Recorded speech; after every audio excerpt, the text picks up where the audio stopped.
It was supposed to save everything. One phone call, 14 minutes, two leaders, the entire weight of the worst economic confrontation between allied nations in modern history, riding on a single conversation. And it didn't just fail.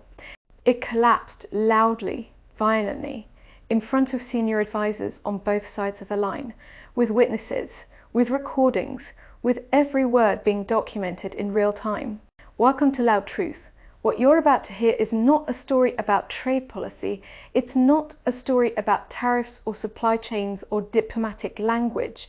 It's a story about what happens when the powerful office in the world meets a moment that requires composure and flinches.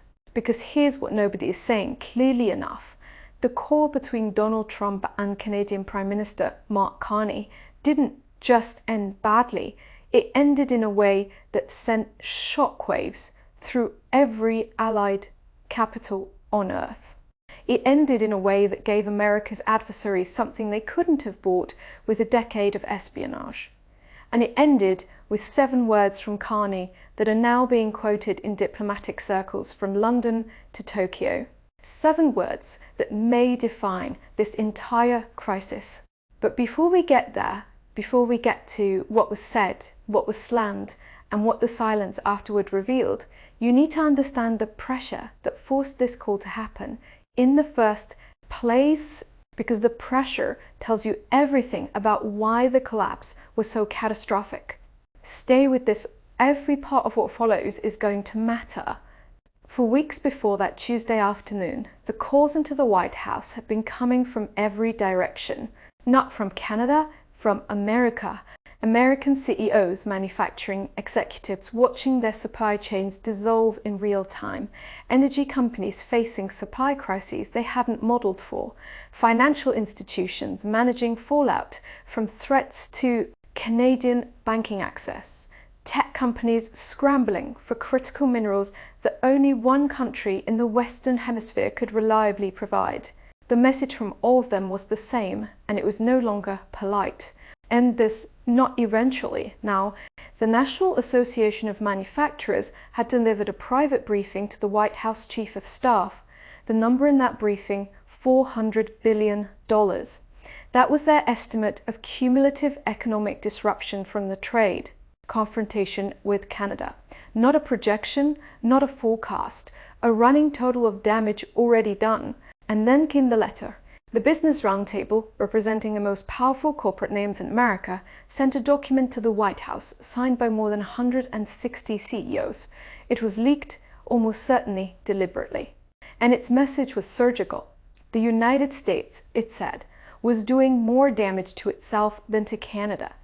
Every week without resolution was costing American jobs, destabilizing American markets, and hollowing out American credibility on the global stage. 160 signatures.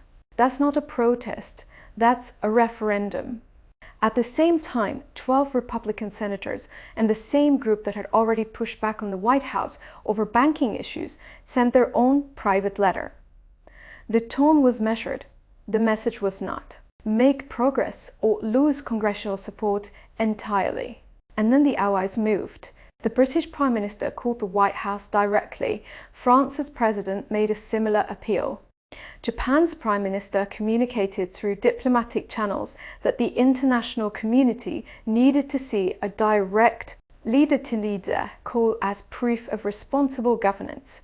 The walls were closing in not from Canada, but from America's own establishment, America's own allies, America's own party.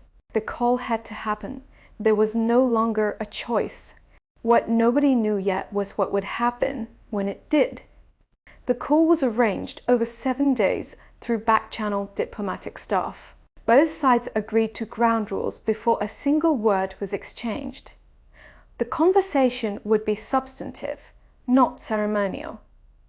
Each leader would have senior advisors present. Each side would prepare proposals. The format was explicitly designed to function as a negotiation, not a performance. Those ground rules mattered because they meant that when the call fell apart, it couldn't be explained away as a miscommunication or a misread. Everyone in every room knew exactly what this was supposed to be. Carney's team spent 4 days building their framework, economic terms, diplomatic terms, a phased timeline with specific compliance metrics, face-saving language for both sides, a sovereignty recognition clause worded as a mutual affirmation rather than a concession, a public framing mechanism that would have allowed Trump to present a resolution as a joint achievement to claim credit for ending the crisis rather than appearing to capitulate. This wasn't Canada drafting surrender terms. This was Canada handing the American president a win and wrapping it carefully so he could carry it home without dropping it. Trump's team prepared talking points, bullet points, emphasizing American strength, language about cooperation, phrases designed to project dominance while leaving room for a deal, a comprehensive framework versus a set of talking points. And that gap, that preparation gap, was the first sign of what was coming, but nobody on the American side recognized it as a warning. They walked into the confident the President of the United States doesn't and lose phone calls. Except that afternoon, he did. The call was scheduled for 2 p.m. Eastern on a Tuesday. Trump joined from the Oval Office, flanked by the Secretary of State, the National Security Advisor, the Trade Representative, the Chief of Staff, and 2 staff members taking notes. On the Canadian side, Carney joined from Ottawa with his Finance Minister, Foreign Affairs Minister, and Chief Trade Negotiator. Both sides were recording, and both sides were documenting every word, and for the first 2 minutes, everything was exactly what it was supposed to be. The opening was choreographed, controlled, formally polite in the way that powerful people are polite when they're being watched. Thank you for taking the time. This is an important conversation for both of our countries. Standard language. Both men understood the gravity. Both men knew people were listening. Both were behaving for those first 2 minutes exactly like heads of state. And Trump spoke first on substance. His tone was confident, almost casual. The tone, according to officials familiar with the call, of someone who believes he is granting an audience. Mark, I think we both know the situation isn't working for either of us. I'm willing to talk about getting things back on track, but Canada needs to understand that the United States has been treated very unfairly. And any deal has to reflect that. We need concessions on trade. We need access to resources, and we need to know that Canada is going to work with us, not against us. And I think if you're willing to be reasonable, we can get something done. Carney's response came immediately, and it was a different kind of communication entirely. He didn't match Trump's casual register. He was formal, measured. He was holding documents. Mr. President, I appreciate the opportunity to discuss a framework for resolution. I've prepared a comprehensive proposal I'd like to walk you through if you'll allow me. Trump said, go ahead. And Carney began. He started with the economic data, not opinion, not rhetoric, data. The cumulative cost to the American economy, $420 billion in disrupted trade, lost production, and market instability, sector by sector. Automotive, energy, manufacturing, agriculture, financial services, the cost to American consumers in higher prices, the cost to American workers in lost jobs, the cost to American farmers in lost export markets. Every number cited, every figure sourced, delivered with the clinical precision of someone who had spent his career inside central banks. Then he pivoted to Canada's proposed terms. A recognition of Canadian sovereignty, formally written into any agreement. A phased withdrawal of the executive orders targeting Canadian banks, energy and currency access with specific timelines. A mutual restoration of diplomatic relations. A structured trade framework updating USMCA principles to reflect current economic realities. And critically, the face-saving mechanism. The agreement would be framed publicly as a joint framework developed by both leaders, giving Trump the ability to claim credit for the resolution. These terms are designed to work for both countries. They address Canada's core concerns while preserving American interests and offering the administration a path to present the resolution as a success. For 9 minutes, the call was exactly what it was supposed to be. And then something shifted. It wasn't a threat that changed the temperature of that call. It wasn't an accusation. It wasn't an insult. It wasn't a political attack. It was a fact, one carefully constructed, precisely delivered, data-supported fact. And that fact, delivered in Carney's measured tone, did something that nothing else in the 9 minutes before it had done. It told the truth about who was winning. Trump had begun interrupting short interjections at first. That's not how I see it. I disagree with those numbers. Canada has been much more unfair than you're saying. Carney acknowledged each interruption and continued. Then he reached the line that, according to officials on both sides of the call, broke everything. So, Mr. President, I want to be direct with you because I think directness is more respectful than ambiguity. The current trajectory of this confrontation is unsustainable. Not for Canada, but for the United States. Canada has diversified its trade. Canada has built alternative infrastructure. Canada has secured allied partnerships that reduce our exposure to American economic pressure. The United States has not made equivalent adjustments. The economic data makes this clear, and I believe you know that. I believe that's why we're on this call.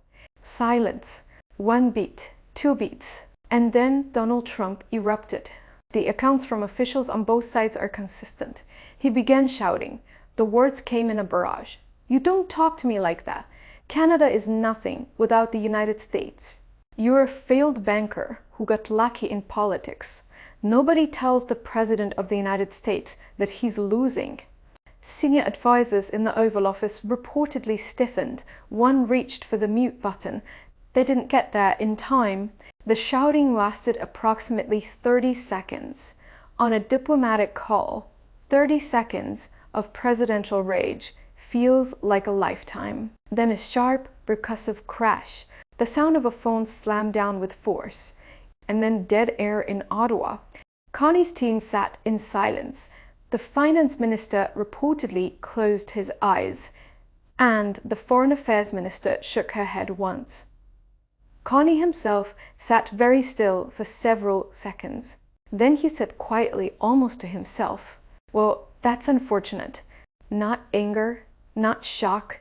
The tone, according to someone in that Ottawa room, of a man who had expected a patient to reject the diagnosis, but had quietly hoped, against his better judgment, that this time might be different.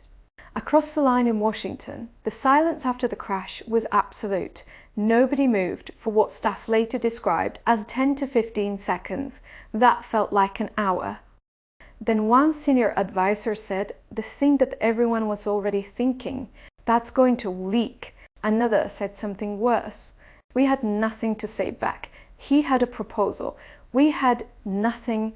What happened inside the Oval Office in the minutes after that phone hit the receiver tells you everything about the administration's priorities.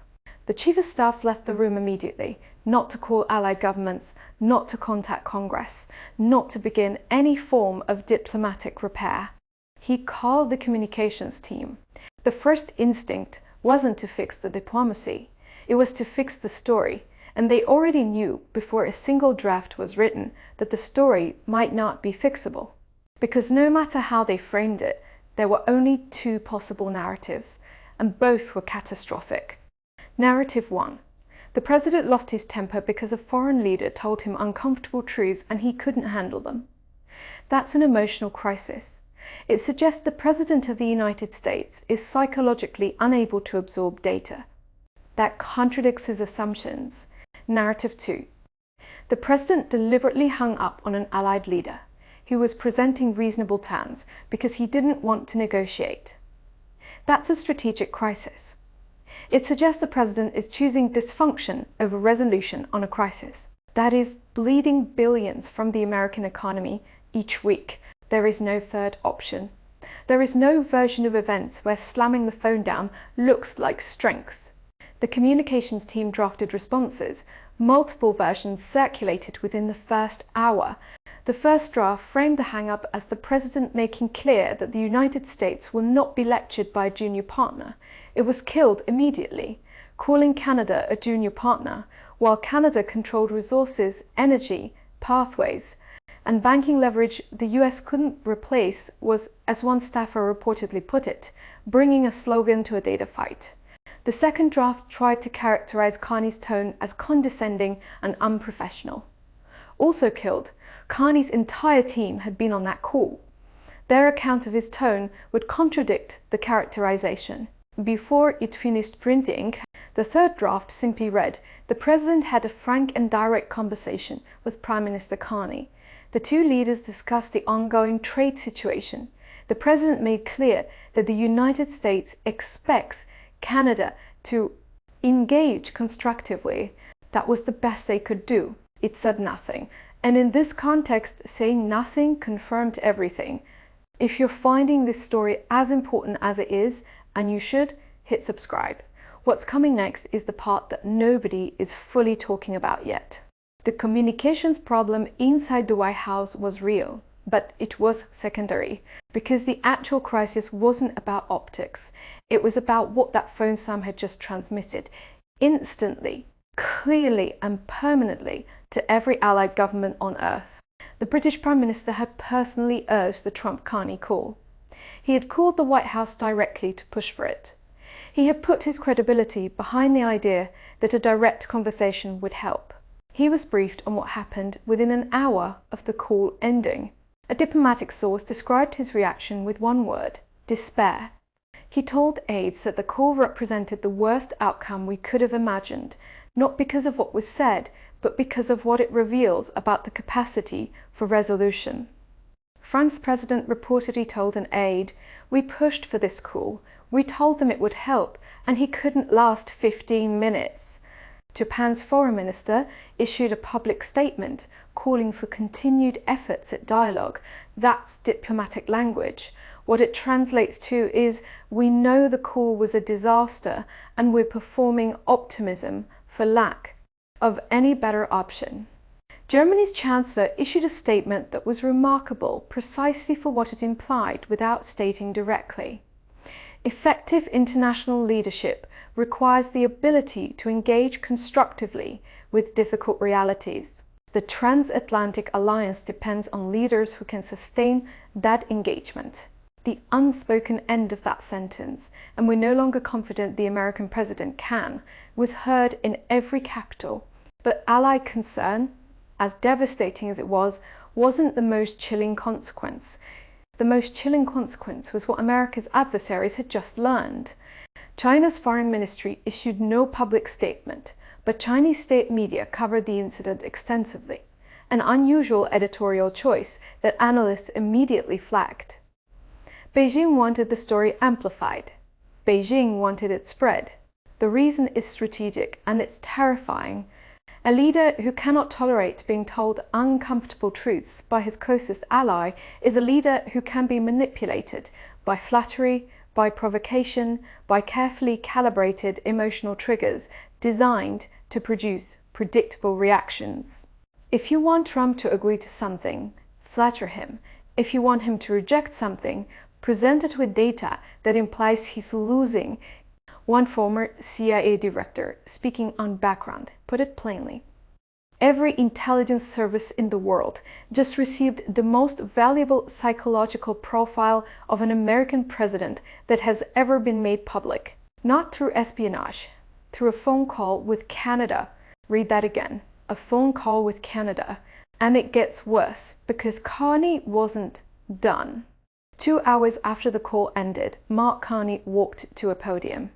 No theatrical backdrop, no flanking ministers arranged for visual impact, no dramatic staging, just a man in a suit at a simple podium, holding a document, looking like a man who had come to work on an ordinary Tuesday. The restraint was the message. While reports of Trump's eruption were spreading across global media in real time, Carney looked calm, composed, deliberate. The contrast didn't need narration. It wrote itself. He did not mention the hang-up. He did not describe the Trump's behavior. He did not use a single word that could be characterized as an attack or a provocation. He said, "Earlier today, I had a conversation with the President of the United States regarding the ongoing economic situation between our two countries. During that conversation, I presented a comprehensive framework for resolution that I believe serves the interests of both nations." The call ended before the full presentation of that framework was completed.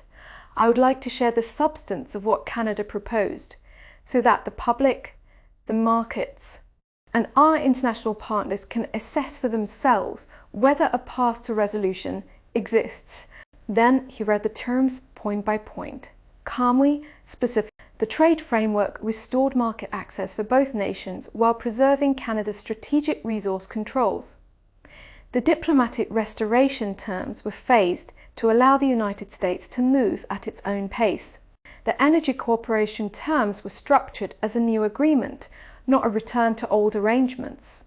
Even the sovereignty recognition clause was worded as a mutual affirmation, not a Canadian demand. It was, by any objective assessment, a reasonable, professional, well-constructed proposal for ending a crisis that was destroying value on both sides of the border. When he finished reading, Carney looked up from the document. These terms remain on the table. Canada is ready to resolve this crisis on the basis of mutual respect, economic rationality, and good faith. We came prepared, we remain prepared, and we will be here whenever the United States is ready to continue the conversation. Then a reporter asked the question the entire room had been holding. "Prime Minister, can you describe how the call ended?" Carney paused, not for drama, reflectively, choosing each word with the care of someone who understood that whatever came next would be quoted for years. The call ended abruptly, a breath. "I will leave it to the United States to characterize why." Another pause. Then, looking directly into the camera, "We came to the table." He left it. He took no further questions. He left the podium. The press conference lasted less than 10 minutes. It was the most devastating 10 minutes of the entire confrontation. Within hours, we came to the table. He left it, was trending in every major market. Diplomatic correspondence from London to Tokyo flagged it as the defining statement of the crisis. But the most analytically precise response, the one that cut through the noise and named what had actually happened, came from Warren Buffett. "I've sat across the table from 1,000 people in 70 years of doing deals," Buffett said, "and I've learned one thing that has never once been wrong. The person with leverage never raises their voice. Never. They don't need to. The data is on their side. The math is on their side. Time is on their side. They can afford to sit quietly, present their position, and wait." He continued, "Calm is not a personality trait in negotiation. Calm is a signal. It's the signal that says, I know I'm going to win and I'm comfortable waiting for you to figure that out." And then the contrast. When someone raises their voice, slams a phone, storms out of a room, that is also a signal. And it is the signal that says, I have no response, I have no counter-argument, I have no data to challenge what I just heard, so I'm going to make noise instead. Volume is what happens when you run out of arguments, and Donald Trump just ran out of arguments on a phone call with the Prime Minister of Canada in front of his own senior staff on a recorded line. That's not a display of strength. That's a confession of weakness, broadcast to the entire world. Buffett added the line that may be the most uncomfortable truth of all. Carney can afford to be patient because the data is on his side. Trump cannot afford to be patient because the data isn't. That is the entire asymmetry. The difference between a leader who has the numbers and a leader who has the volume is the difference between someone who wins negotiations and someone who loses them loudly. The markets confirmed it. They didn't crash because of a new policy. They crashed because of a personality revelation, and that distinction is everything. Policies can be changed, strategies can be revised, and executive orders can be revoked. Temperament cannot be executive ordered into existence. If you've stayed this far, share this, because what comes next is the full reckoning, and it goes further than most people realize. And here's where we actually stand. The call that was supposed to end the crisis lasted 14 minutes. It ended with the President of the United States shouting at the Prime Minister of Canada and slamming the phone down mid-sentence on a recorded line in front of senior advisors from both nations, with every word being documented. Canada had prepared a comprehensive, detailed, reasonable framework for resolution terms designed to address both nations' legitimate concerns. A face-saving mechanism built specifically so the American and President could claim credit for the outcome, a path to a deal that required almost nothing from Trump except the ability to sit through a conversation. He couldn't do it. He didn't reject the terms with a counter-proposal. He didn't challenge them with alternative data. He didn't engage with a substantive disagreement. He had a tantrum, and then he hung up. So Canada released the full proposed terms publicly. The world read them. The world is still reading them. And the world can see clearly on the record, with no ambiguity, that one leader came to that conversation with a plan, and the other came with a posture. And when the plan proved stronger than the posture shattered. The White House is in crisis mode, not because of anything Canada did, because of what the president revealed about himself. Every ally now knows he cannot finish a difficult conversation. Every adversary now knows he can be provoked by data he doesn't want to hear. Every CEO who pushed for this call knows the off-ramp they were counting on just collapsed. Every senator who advocated for direct engagement knows that engagement failed not because the other side was unreasonable, but because their own president walked away from the table. The markets crashed not on policy, on personality. And here is the darkest part of all of this. If he can't hold a 14-minute call with Canada, the closest ally America has, a democratic neighbor with whom the US shares the longest peaceful border on Earth, what happens when the call is with Beijing? What happens when the conversation is with Moscow? What happens when the stakes aren't trade disruption? They're nuclear. The question used to be rhetorical. After this call, it isn't. Carney is still in Ottawa. The terms are still on the table. The data hasn't changed. And as Buffett said, math, unlike the president, doesn't hang up. We came to the table. He left it. And that sentence is now part of the historical record of this crisis. And the crisis it describes, a U.S. Canada confrontation that has cost hundreds of billions, fractured Allied trust, and handed America's adversaries a blueprint for manipulation, is not over. It just reached its breaking point. If this story matters to you, and it should, subscribe to Loud Truth for daily coverage of what's actually happening, told without noise and without spin, because the truth doesn't need volume to be powerful. It just needs to be said.